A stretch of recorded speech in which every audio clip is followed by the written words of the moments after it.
Bonjour, chers et choisis de Jésus.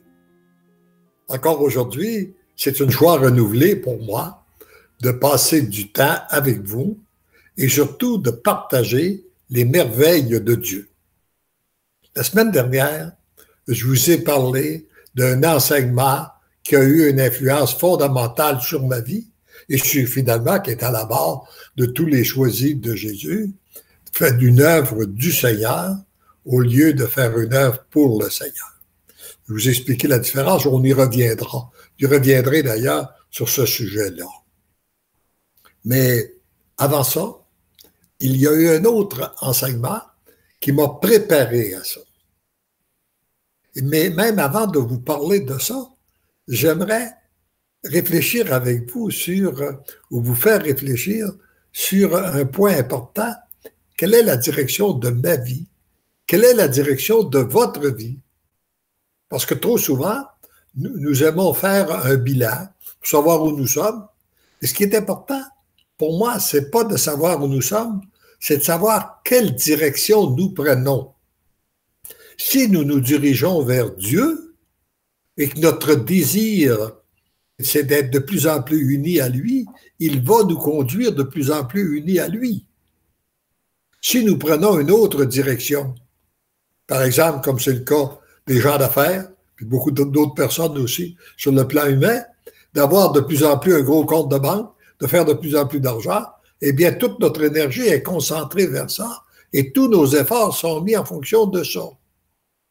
Une autre personne qui a comme objectif les voyages, mais toutes ses énergies sont mises en fonction des voyages. Ou ça peut être d'avoir du plaisir, de s'amuser, enfin, différent, un sport ou n'importe. Tu sais, c'est que finalement, c'est bon de regarder quel but nous poursuivons, où nous nous dirigeons, qu'est-ce qui nous motive, nous, personnellement, dans notre vie.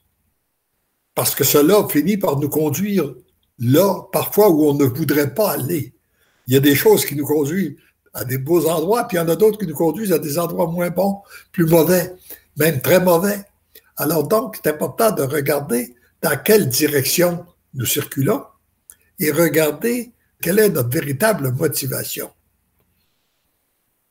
Et je vous disais que l'enseignement de l'œuvre du Seigneur a été pour moi un enseignement fondamental. Mais quelques années avant, il y a eu un autre enseignement qui m'a préparé à accueillir cet enseignement-là et sans doute à être capable de le vivre. Il y a un individu, un laïc, qui m'avait fait connaître le renouveau charismatique. Puis c'est lui aussi qui m'avait fait connaître le mouvement ACT, l'association des témoins en entreprise. À l'intérieur de ce mouvement-là que j'ai œuvré pendant plusieurs années, qui avait pour but des repas témoignages pour l'évangélisation de la classe dirigeante.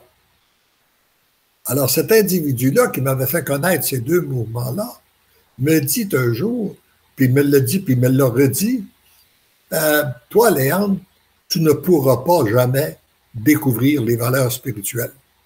Parce que tu es bien trop pris dans tes affaires. Ton bureau, ton personnel, avec la gestion de ça, etc., tu ne pourras pas faire ça. Tu ne pourras pas arriver à faire ça. Et il faudrait que tu devrais te prendre une année sabbatique, au moins un an, place un directeur dans ton bureau, puis toi, prendre du temps pour toi pour découvrir les valeurs spirituelles. Alors, la première fois qu'il me l'a dit, je n'ai pas accroché. La deuxième fois, pas beaucoup plus. Il me l'a redit une troisième fois. Alors là, je me suis dit, je ne suis pas prêt à prendre un an, c'est sûr. Mais, vu que ça m'a été interpellé 3 fois, je devrais peut-être prendre 3 jours pour réfléchir si ça a du sens ou pas. Alors là, j'ai décidé de prendre 3 jours pour aller à l'abbaye chez les pères cisterciens, à la Trappe d'Oka. Là, il y avait un vieux moine, le père Bellavance, qui m'accompagnait. Et puis, d'ailleurs, ses enseignements ont eu une belle influence sur moi. C'est lui qui m'a fait découvrir aussi le ministère des anges et tout ça. Alors, là, je lui propose ça. Et il me dit, Non. Non. Ta famille, tu es dans la quarantaine, ta famille a besoin de toi, ton entreprise a besoin de toi. Moi, je te conseillerais quelque chose qui serait bien moins compliqué que ça et qui pourrait te conduire beaucoup plus loin. Voyez-vous, regardez l'édition qu'on prend pour voir où ça nous conduit. Alors, il dit, tu vas prendre 15 minutes par jour pour t'asseoir devant ton Dieu, puis faire le bilan de tes 24 heures passées, puis regarder tes 24 heures à venir. Voir si tu les vis selon tes convictions, selon là où tu veux aller. Autrement dit, si tu t'en vas dans la bonne direction ou pas. Et après, tu pourrais prendre une journée par semaine où tu ne travailleras pas, sauf t'occuper de ta famille, pour te nourrir de valeurs spirituelles, puis faire un bilan de ta semaine passée, ta semaine à venir. Puis après ça, il ajoute, tu pourrais prendre aussi une fin de semaine par mois pour vérifier le mois passé, le mois à venir. Puis tu pourrais prendre une semaine par année pour vérifier l'année passée, l'année à venir. Bon. Je vous mentirais si je vous disais que j'ai fait ça à la perfection. Parce que les fins de semaine et puis la vérification de l'année, du mois, là, je ne les ai pas toujours fait. Puis, mais ce que j'ai fait, par exemple, c'est le 15 minutes par jour. Ça, et il est devenu, je dirais, aujourd'hui, si j'inclus le temps que je passe à l'Eucharistie, c'est à peu près 3 heures par jour. Et le jour de la semaine, oui, j'ai cessé toute, parce que à ce moment-là, je profitais du dimanche pour lire mes revues d'affaires, d'assurance que je n'avais pas eu le temps de lire dans la semaine. Là, j'ai tout mis ça de côté. Et puis, j'ai plongé dans la parole de Dieu. J'ai lu à travers d'autres livres. J'ai dit, bon, j'ai jamais lu au complet la Bible, je vais la lire. Du coup, de la première ligne à la dernière ligne. Ça m'a pris 3 ans à travers d'autres lectures. Je ne veux pas dire que je l'ai compris, mais au moins je l'ai lu. Bon. Je peux vous dire en passant, qu'est-ce que j'ai retenu qui m'a frappé dans l'Ancien Testament? C'est de constater que quand ça allait bien, les gens faisaient ce qui déplaît à Dieu. Et lorsqu'ils faisaient ce qui déplaît à Dieu, ça allait mal. Lorsque ça allait mal, ils retournaient vers Dieu. Et lorsqu'ils retournaient vers Dieu, ça allait bien. Quand ça allait bien, là, l'histoire se répète, assez que j'avais l'impression de relire toujours la même histoire avec des noms différents, avec des époques différentes. Et je pense que c'est encore ce qui se passe de nos jours. Quand ça va bien, c'est souvent ce qu'on fait aussi dans nos propres vies. C'est toujours le danger qui nous guette. Quand ça va bien, on oublie Dieu, on peut faire ce qui déplaît à Dieu. Puis quand ça va mal, ben là, on se sent obligé d'y retourner. Puis quand on y retourne, ben ça va bien. Bon, en tout cas. Bon. Alors ça, c'était, et le 15 minutes par jour, c'est sans doute ce qui m'a permis, dans cette réflexion-là, de décider, de me décider pour Dieu et de décider d'aller à la messe à chaque jour. Parce que je me suis dit, nous entrons dans un monde qui veut se construire sans Dieu de plus en plus, et pour résister, on va avoir besoin d'être branché sur la source même qui est Dieu, là, et c'est l'Eucharistie. Alors donc, à partir de ce moment-là, j'ai commencé à aller à la messe tous les jours. Et par la suite, sans aucun doute que ça m'a emmené, m'a conduit à être un petit peu plus docile à l'action de l'Esprit Saint, ce qui fait que après, j'ai eu une autre interpellation très forte, comme vous le savez, pour donner mes mercredis à la prière en 1988. Alors, ce que j'ai accepté de faire aussi. Et puis sans aucun doute, parce que j'étais alimenté par l'Eucharistie, puis ce temps de prière à chaque jour. C'est important quand on regarde en arrière, là, qu'on prenne le temps de regarder, est-ce qu'on prend du temps, est-ce qu'on est docile à l'action de l'Esprit Saint ou si on ne l'est pas. Et puis, après, ben, c'était l'inspiration en 1996 du premier volume pour le bonheur des miens, mais choisi Jésus. Mais après avoir reçu les enseignements puis d'avoir donné tous mes oui au Seigneur, en ayant un seul désir, que sa volonté se fasse, c'est-à-dire être que ce soit son œuvre et non pas la mienne. Et si vous regardez, comme je vous l'ai dit la semaine dernière, puis j'y repense encore, à ce qui se passe actuellement, ça n'a aucun sens, humainement parlant. Ce que je vis avec la Fondation des Choisis de Jésus, ça n'a aucun sens. C'est pas logique. Parce que je pense qu'une œuvre comme ça, à mes yeux, à moi, ça serait logique pour quelqu'un qui a fait de la théologie, Alors, je suis un homme d'affaires qui n'a pas fait de théologie. Je suis un autodidacte. Je n'ai jamais eu confiance en mon français. J'ai toujours détesté écrire parce que je n'ai pas confiance en mon français. Et puis, je me retrouve à 87 ans avec 9 livres qui sont en circulation à travers le monde, dont 3 ont été traduits en plusieurs langues, une douzaine de langues. Et puis, on reçoit des milliers de témoignages des gens que les cœurs ont été touchés. On voit bien que ce n'est pas mon œuvre. C'est impossible qu'un laïc, un type qui a passé sa vie dans les affaires, puisse produire ça. D'ailleurs, comme m'a dit le cardinal de la Lettonie, après avoir lu ces 3 volumes-là en 3 reprises, il m'a dit, c'est impossible que ces livres-là aient été écrits par un humain. Et alors donc, et c'est impossible non plus tout ce qui se passe, la multitude de cœurs qui sont rejoints. La multitude de personnes qui m'ont invité, qui m'ont accompagné, que le Seigneur a mis sur ma route pour faire les volumes, pour les pensées du jour, les CD, les voyages en Europe, etc., etc. Là. Hein? J'ai rien fait. Et tout s'est fait par sa volonté. Je n'ai fait que répondre aux invitations et puis parfois à certaines inspirations, mais pas plus que ça. Et c'est lui, finalement, qui a tout organisé. Et j'aimerais ajouter aussi que le cardinal de la Lettonie avait dit, parce que quand j'ai vu que ce premier livre se vendait rapidement, j'étais surpris. Puis, j'avais posé la question au Seigneur, est-ce que c'est un livre, ça va durer, c'est une passée, comme on voit souvent des best-sellers, qu'on entend parler pendant 6 mois, puis après ça, on n'entend plus parler, c'est complètement disparu.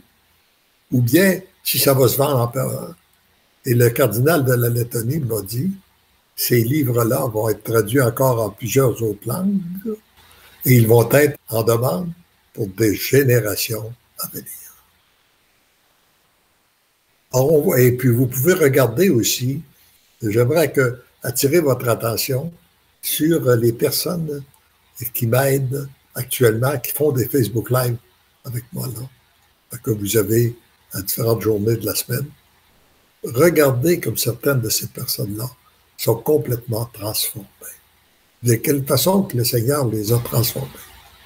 Alors donc, ce qu'il a fait en moi, il le fait à une multitude de personnes qui donnent leur vie. Puis à travers cette personne-là, il réussit à en rejoindre une multitude d'autres. Nous sommes réellement dans un mouvement qui se multiplie. D'ailleurs, pour reconnaître les œuvres du Seigneur, je dirais que les œuvres du Seigneur ont 4 saveurs. Comme il est dit dans le premier volume, il y a, d'abord, c'est abondant. Alors, il n'y a jamais juste une petite chose. Dieu crée toujours dans sa création. C'est abondant ce qu'il fait. Hein? Quand on observe aussi sa création, c'est toujours abondant. Bon, c'est abondant. Deuxièmement, c'est délicieux. Ça goûte bon. On aime ça. Hein? C'est beau. C'est bon. Puis, troisièmement, ça se multiplie.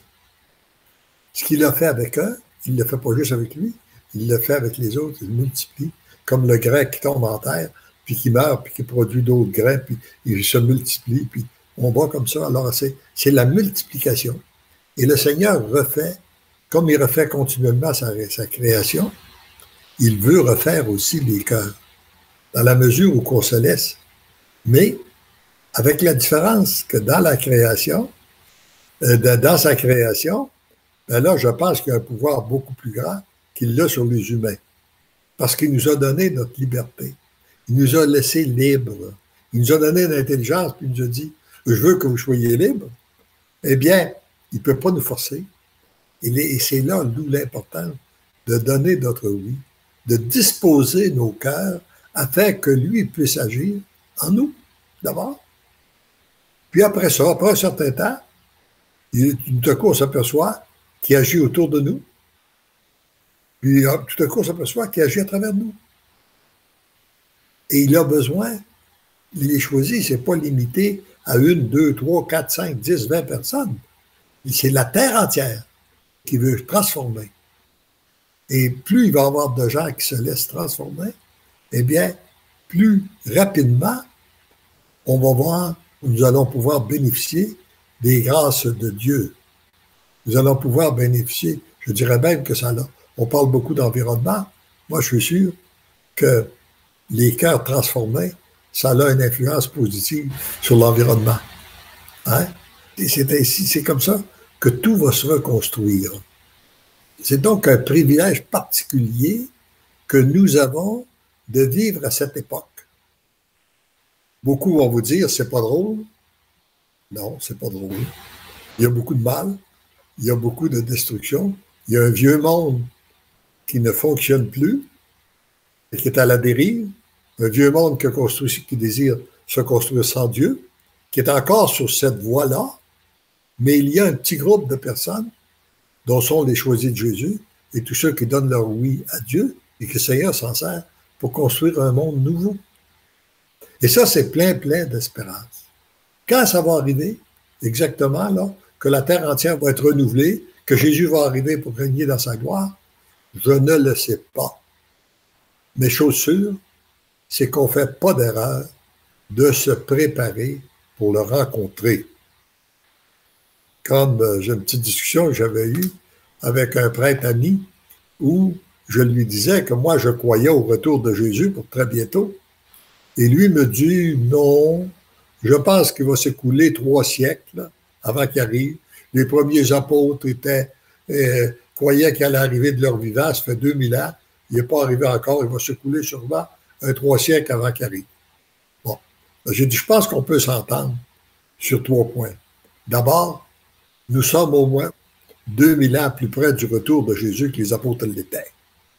Première chose, je pense qu'on peut s'entendre là-dessus. Deuxièmement, on ne fait pas d'erreur de se préparer à le rencontrer. Comme j'aime dire souvent à Badina, si tu veux savoir quand, oui, demain. Vis aujourd'hui comme si c'était ta dernière journée pour te préparer à le rencontrer. Donc, on ne fait pas d'erreur de se préparer à le rencontrer. Et troisièmement, il ne s'écoulera pas 3 siècles avant que je le rencontre. Parce que dans le temps, je lui dis que je dépasse la 60aine. S'il retarde à venir, c'est moi qui vais y aller. Alors donc, tout ça, là, pour dire on ne fait pas d'erreur de prendre la direction pour être de plus en plus unis à lui. Et on se demande souvent comment arriver à faire la volonté de Dieu. Comment sa volonté? Eh bien, c'est en demeurant des intimes avec lui qui nous inspire et que sa volonté se fait. Plus on va prendre du temps avec lui, et c'est très beau de voir aussi ce qu'il se fait. Je ne sais pas si vous avez lu récemment, je lisais sur la revue Stella Maris, sur le jeune Carlo, 15 ans, qui est mort, qui est décédé à l'âge de 15 ans, en 2006 en Italie. Et puis, ce qui m'a frappé, c'est le lien étroit qu'il a eu avec Jésus Eucharistie. Voyez-vous, dès qu'il était 4 ans, dans l'âge de 4 ans, il demandait à communier. Il voulait s'approcher de Jésus. Pourtant, ses parents étaient des gens baptisés, mais non pratiquants. Ça a eu pour effet de convertir son désir qu'il avait dans son cœur, a converti ses parents. Il a communié à l'âge de 7 ans et à partir de 7 ans, il a communié tous les jours. Jusqu'à son décès, 15 ans. Il disait, c'est le chemin. Pour moi, la communion, l'Eucharistie, c'est l'autoroute du ciel. Je le répète, j'ai trouvé ça tellement beau. l'autoroute du ciel. Nous avons tous un désir d'aller au ciel après notre part. C'est ce que je crois, du moins. Je n'ai jamais rencontré personne qui m'ont dit qu'ils ne voulaient pas y aller. Et puis, il y a différents chemins pour y aller. Mais si on est pris dans un chemin tortueux ou si on circule où il n'y a pas de bon chemin, où qu'on prend des coins de marécage ou n'importe, des voies très, très difficiles à circuler, ben ça nous prend plus de temps. C'est beaucoup plus laborieux que si on prend l'autoroute. Hein? Quand on veut aller quelque part, c'est beaucoup mieux si on a une autoroute que si on a un chemin rocailleux ou dans la boue ou tout ça. Bon. Alors donc, et pour lui, l'autoroute du ciel, c'est l'Eucharistie. Et ça rejoint aussi, alors l'Eucharistie qu'on peut recevoir et l'Eucharistie qu'on peut prendre du temps en adoration pour se laisser transformer par lui.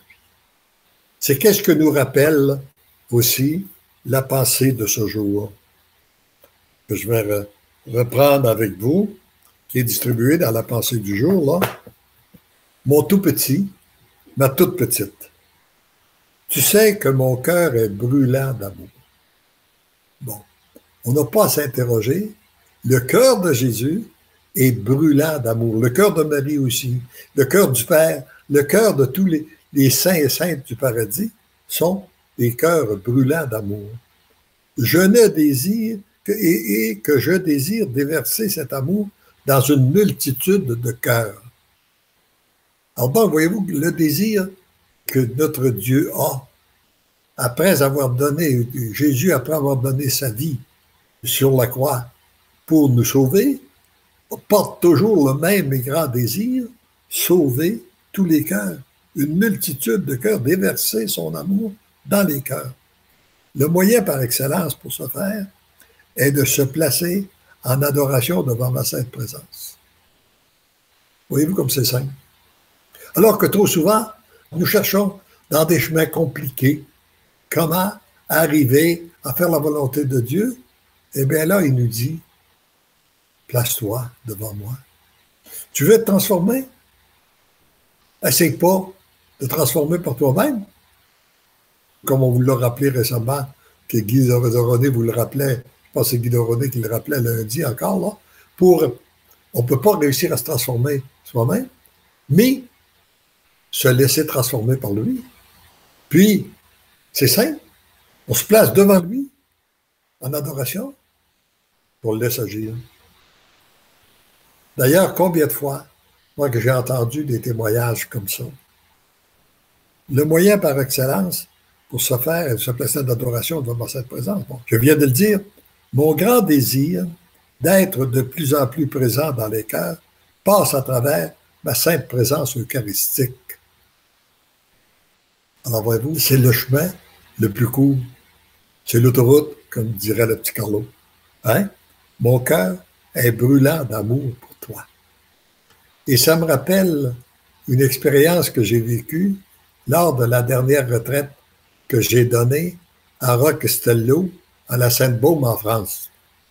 Vous savez, dans une retraite, les gens veulent toujours nous rencontrer. Il y a des temps pour rencontrer les personnes individuellement. Et puis, là, moi, à un moment donné, j'ai demandé aux gens de dire, écoutez, faites donc l'expérience. Vous avez une question que vous aimez poser, que ce soit à moi ou à un prêtre ou peu importe, là, vous aimez poser, allez donc devant le Seigneur. Allez donc devant la Sainte Présence et mettez-vous en la prière. Mettez-vous en sa présence, là, puis demandez-lui. Adressez-lui votre demande. Puis après avoir prié, ouvrez, assurez-vous d'avoir un ou des volumes, et puis ouvrez le volume, lisez ce que vous avez sous les yeux. Et à la fin de la retraite, c'est que j'ai reçu 2 beaux témoignages. Il y avait d'un côté une dame qui était avec moi, qui suivait la troisième retraite pour moi, avec moi. Et dans les autres retraites, elle m'avait dit, écoutez, moi, je n'ai pas connu qu'est-ce que c'était de l'affection paternelle. Et quand je vous écoute, vous représentez tellement bien le paternel, le père, que me permettez-vous de me placer juste ma tête sur votre épaule, juste ça. Et au début de la dernière retraite, j'avais trouvé ça amusant, je lui ai dit que oui. Et à la troisième retraite, elle était venue me dire, ben, vous vous rappelez, c'est moi qui vous avais demandé ça. Et là, ben, quand vous passerez à côté de moi, mettez-moi la main sur mon épaule, ça sera mon petit câlin paternel. Et à la toute fin, elle est venue me dire, j'ai fait ce que vous avez demandé, de passer du temps devant le Seigneur, et je viens vous dire que j'ai été comblé. J'ai reçu toute l'affection dont j'avais besoin, et je n'ai plus besoin des petits câlins du grand-papa Léandre. J'ai trouvé ça très beau. Et il y en a un autre qui est venu me dire, moi, j'avais été la première personne à m'inscrire pour vous voir, puis comme le programme a été changé, je n'ai pas été capable de le faire. Par contre, je suis allé devant le Saint-Sacrement, et là, je viens vous voir pour vous dire que je n'ai pas besoin de vous voir. J'ai eu toutes les réponses dont j'avais besoin en allant devant le Saint-Sacrement. Voyez-vous la puissance. Il n'y a pas de plus grande puissance au monde que Jésus Eucharistie. Oui. Et laissons-nous transformer. Et peu importe où nous sommes, c'est pas important. Il s'agit qu'à partir d'aujourd'hui, qu'on prenne la bonne direction. Qu'on se dirige vers un chemin qui nous conduit de plus en plus en union, en intimité avec notre Dieu. Et là, on pourrait peut-être prendre quelques petits commentaires avant de terminer. Nancy, est-ce que tu as des petits commentaires que tu veux nous donner? Oui, effectivement, mais c'est pas mal plus aujourd'hui des bonjours, des salutations, mais quand même, je peux vous mettre là Sabine de Paris qui vous dit bonjour Léandre, bonsoir les choisis. Fabiola aussi qui dit bonsoir Léandre, merci pour la joie de vous voir et de vous écouter. Elle me salue en passant aussi. Et puis il y a Judith qui vous salue aussi. C'est toutes des gens qui étaient plus à l'écoute là aujourd'hui, des signes de main en prière. Je pense que ce sont des fidèles aussi. Ces noms-là nous reviennent. Je vois que ce sont des fidèles à nos Facebook Live. Hein? Oui, exactement.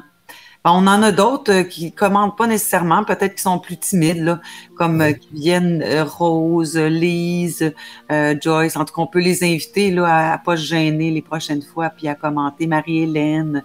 Oui, des gens qui sont là, qui mettent des mains en prière, mais voilà. Oui. Alors, ben c'est beau. Alors, on se rappelle que parce que l'amour nous aime, nous devenons l'amour. Hein? Toi, tu te rappelles personnellement, moi, tu as dit, moi, je me rappelle que parce que l'amour m'aime, je deviens l'amour. Toi, tu te rappelles que parce que l'amour t'aime, tu deviens l'amour. Alors donc, nous pouvons tous dire ensemble, parce que l'amour nous aime, nous devenons l'amour et écoutons un chant, une décomposition des volumes pour le bonheur des biens de choisir Jésus. Toi et moi.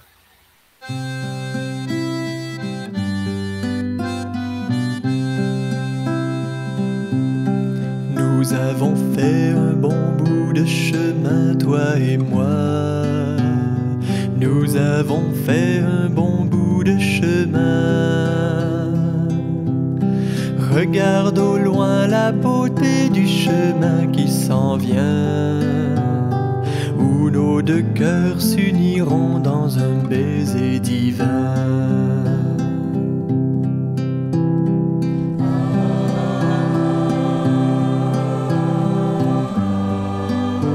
Viens encore plus près de mon cœur, afin que ce soit mon sang qui circule en toi. Viens davantage te reposer sur mon cœur. Tu es précieuse pour moi.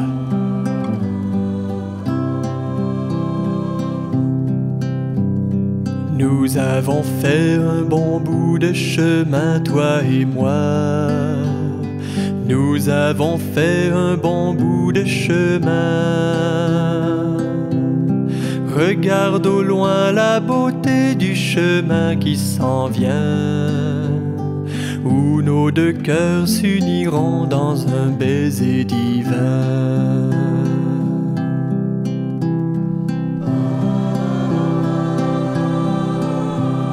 Ensemble, nous avons parcouru un bon bout de chemin, mais le plus beau est à venir, car nous entrons dans l'union transformante, toi en moi, moi en toi, et nous ne ferons qu'un.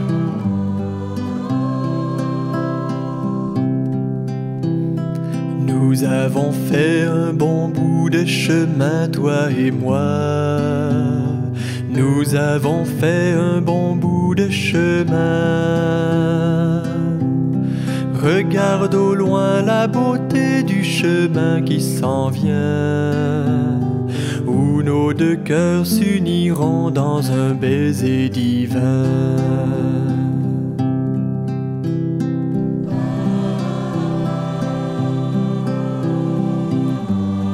Si tu savais comment mon cœur est brûlant d'amour pour toi,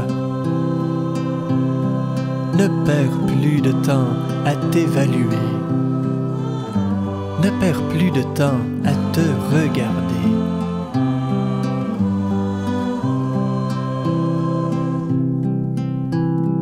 Nous avons fait un bon bout de chemin, toi et moi. Nous avons fait un bon bout de chemin. Regarde au loin la beauté du chemin qui s'en vient, où nos deux cœurs s'uniront dans un baiser divin.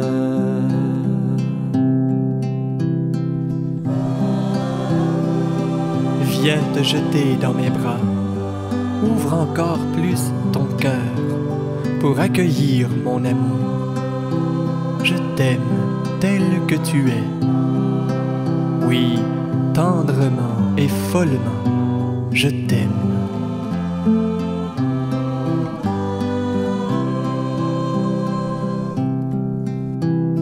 Nous avons fait un bon bout de chemin, toi et moi. Nous avons fait un bon bout de chemin. Regarde au loin la beauté du chemin qui s'en vient, où nos deux cœurs s'uniront dans un baiser divin.